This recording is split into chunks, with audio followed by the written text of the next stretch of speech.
வந்து நீ அறுத்து கொண்டு விட்டுருவானு மாமா. நானே இந்த புதையில பயந்துட்டு வந்து அறுத்துட்டு இருக்கிறேன். உள்ள போய் உட்காந்து வாழ்ந்து வந்துட்டு இருக்கிறேன்.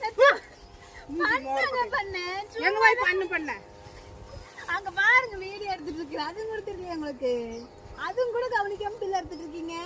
நானே இந்த புதைக்குள்ள பயந்துட்டு அறுத்துட்டு இருக்கிறேன். வந்து வாருன்னு கத்திட்டு வாரேன். வீடியோ நீ போ தமிழ் மூஞ்சி மோகர கட்டை. சரி எந்திரிங்க. உளுந்து இடுப்பு போயிருந்த மயிரை வந்து போ. நான் அறுக்க மாட்டேன், நீ அறுத்துட்டு வந்து போ. சரி வாங்க சாமி. கம்முனு போ. சிரிக்காது. பண்ணங்க பண்ண.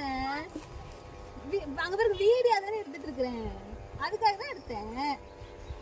வார் கையெல்லாம் நடுங்குது. சிரிக்காது போ.